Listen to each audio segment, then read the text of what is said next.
Kurt, it's been a while, I think 7 months. I know things didn't go exactly the way you wanted last time out, but how does it feel now to be back and on another fight week? Feels good to be back at work, about to make some more money, get my name back in the media's mind, back in the fans' mind. I know when you're gone, a lot of people forget about you, so. I know you wanted to put that last one behind.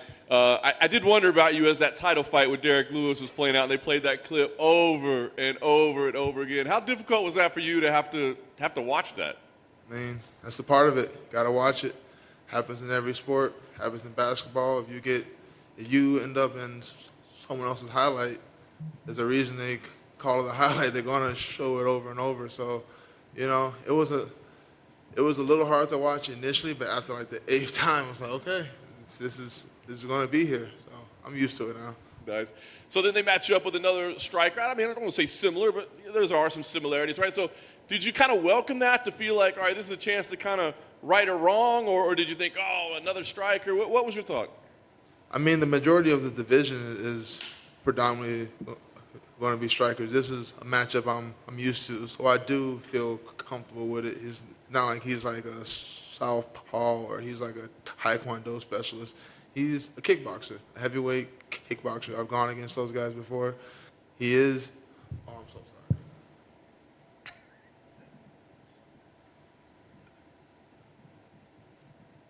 sorry. He is a heavyweight striker. I'm used to that, and it's what I've prepared the most against, and I feel extremely comfortable in this matchup.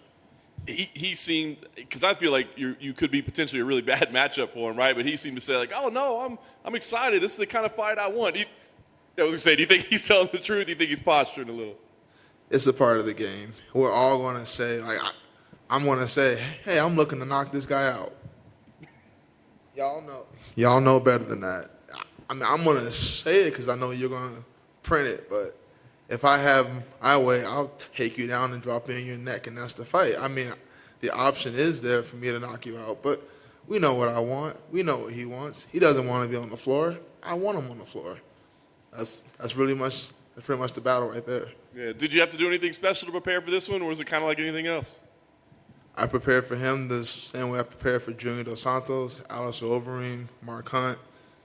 Just avoid the big strike. Easier said than done, but it's not like an overly complicated game plan.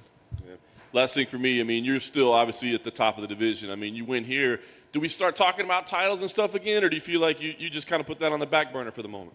No, it's not on the back burner. I mean, if they want to give me a title shot, hell yeah, but I'm not expecting it because I understand where the division is. I understand, and there's an alternate reality where after this, I beat Jorginho, I get John Jones. There's an alternate reality. After this, I beat Jorginho, I get Stipe. There's an alternate reality where I get the winner or the loser of Gain and Gauntlet. So it's just too many alternate realities. I don't have the mental energy to put into it. So who knows? I welcome everything, and I'm just really focused. And I'm really happy to be back here for Fight Week, ready to put on another show. Curtis, right here. I know you spoke about Jair Sr. just being another kickboxer and this and that, but I saw an interview where you said he's an off-brand Derek Lewis. So what exactly do you see in his game that compares to Derek? Yeah, and I didn't mean that in like a negative way. Like, that's not a bad thing to be. A lot of people say I'm an off-brand Cain Velasquez. I'm fine with that. Cain Velasquez was dope. Derek Lewis has a lot of wins. He's fought for the belt twice now. The reason I made that comparison is because they both have the same type of like plodding movement. They're not overly.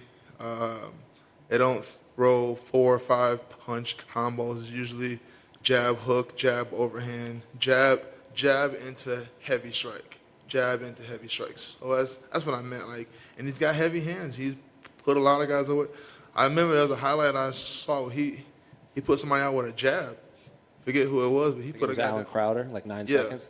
Yeah, he put him down with a jab. So I mean, the guy has power. That's why I said off-brand Derek Lewis. So.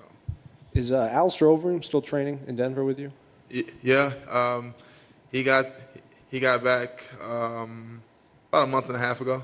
Yeah. Anything you can take away from, or as he told you about fighting Jairzinho, since he spent essentially 25 minutes in there till the very end?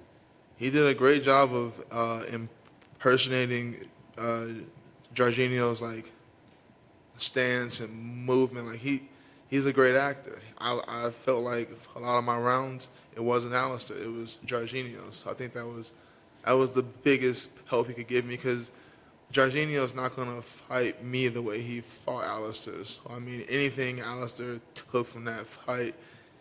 I mean, he told me stuff, but I don't think it's going to play out that way because I'm a different guy. But the biggest thing was just him mimicking Jorginho's movements during our sparring rounds. It helped a lot. And finally, what do you make of Alistair's return to the kickboxing ring? A lot of people are very excited to see him fight Rico Verhoeven, like the number one heavyweight kickboxer in the world. I'm excited. I'm actually going. I'm going to bring my fiance's soon-to-be wife. Her birthday is that weekend, October 25th. And we're going to go to Amsterdam, and we're going to be there to watch. So I'm very excited to go.